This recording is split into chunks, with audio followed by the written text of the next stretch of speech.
Good morning. কেমন আছেন সবাই? আশা করছি সবাই ভালো আছেন, সুস্থ আছেন। আপনাদের সবার সুস্থতা কামনা করি আজকের ভিডিওটা শুরু করছি। আজ শনিবার আর এখন সকাল ৮টার মতো বাজে, আর এখন থেকেই আমি আমার আজকের ব্লগটি শুরু করছি।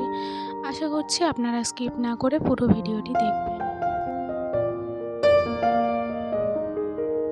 আজকের সকালটা খুবই খারাপ আমার জন্য, কারণ আমাদের বাড়িতে একটা ঘটনা ঘটে গেছে, যেটা ঘটার হয়তো কথা ছিল না, কিন্তু কি আর করা যাবে, ঘটে যখন গেছে।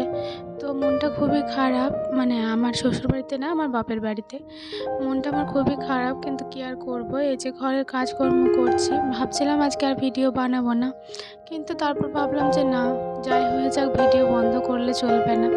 তো তারপরে এই যে ঘরের টুকটাক কাজ করছি, মনটা কিন্তু একদমই ভালো নেই। আজকে ভিডিওটা জানি না কতদূর কি করতে পারবো।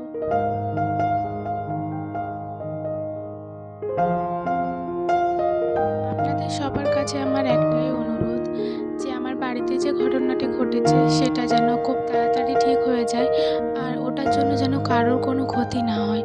সবাই যেন ভালো থাকে এবং সুস্থ থাকে। তো ভগবানের কাছে একটু প্রে করবেন আমার হয়ে।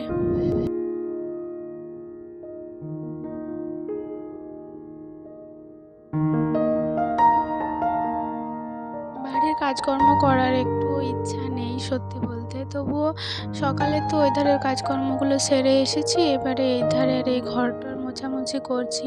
যদি আবার কালকে আমি যাই আমার বাবার বাড়িতে, জানি না কবে আসবো, তো সেই জন্যেই একটু ঝাড়পাট দিয়ে যাচ্ছি। এই বাড়ির জন্য মনটা খারাপ লাগছে, যেহেতু কাকিমা বাপের বাড়ি চলে যাবে, তো আমি ভেবেছিলাম যে মা আর আমি বাড়ির সমস্ত কাজকর্ম করব, তো মাও এখানে একা হয়ে যাবে, এটা ভেবেও খুব খারাপ লাগছে। কিন্তু কি করব, এমন ঘটনাটি ঘটে গেছে যে আমি না গেলেও আমার আর কোনো উপায় নেই।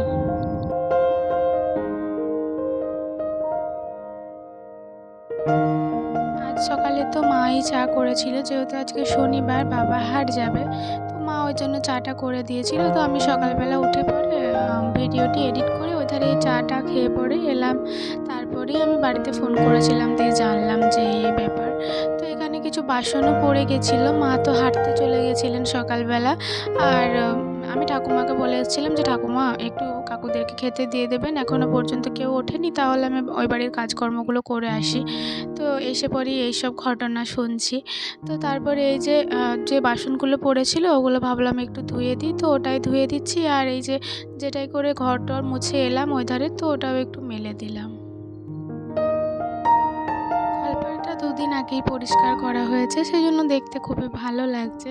তো একটু একটু বালি পড়ে, তো সবাই তো জুতো পরে খালি পায়ে হাঁটাহাঁটি করে। আর উঠানটা তো আমাদের শান দেওয়া নেই, উঠানে আমাদের মাটি দেওয়া আছে, তো ওই মাটি বালি ওঠে, তো সে কারণে নোংরা হয়ে যায়। তো ওটা একটু ভালোভাবে ধুয়ে দিলাম, আর এই যে বাসনগুলো ছিল মেজেছিলাম ওগুলো একটু ভালোভাবে ধুয়ে দিলাম।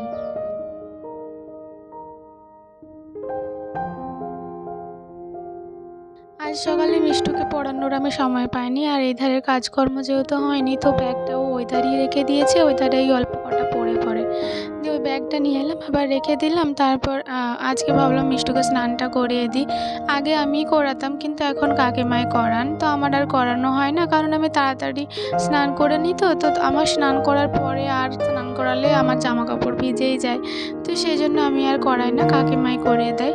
তো এখানে আজকে আমিই করিয়ে দিচ্ছি, ভাবছি কালকে যেহেতু মামার বাড়ি চলে যাবে, একটু ভালো করে স্নানটা করিয়ে দিই। আর এই যে এখানে আমি মিষ্টুকে গামছাটা ভরিয়ে দিয়েছি, তারপরে এই সাবানটা মাখিয়ে নিচ্ছি ভালো করে। আর আজকে ওর মাথায় একটু শ্যাম্পুও দেবো, মাথাতে কত তেল দিয়েছে ওর মা, তো মাথায় একটু শ্যাম্পুও দিয়ে দিচ্ছি, ভালোভাবে একটু স্নানটা করিয়ে দিচ্ছি।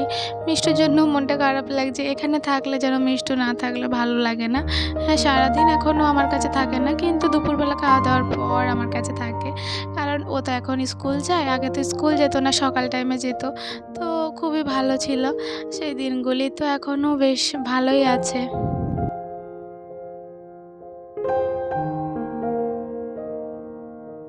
এখন ওই ৯টা মতো বাজে, এখনও স্কুল যাওয়ার সময় হয়নি।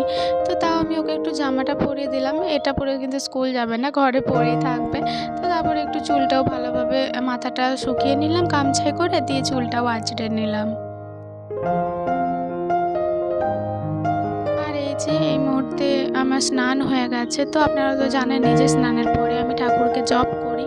তো সেটাই একটু ধূপ দেখিয়ে নিলাম। তারপর ঠাকুরের কাছে জপ করছি আর প্রার্থনা করছি যে সব যেন ঠিক হয়ে যায়। আপনারাও প্রার্থনা করবেন যেন সব ঠিক হয়ে যায় এবং আমি আবার ভালোভাবে ভিডিও বানাতে পারি।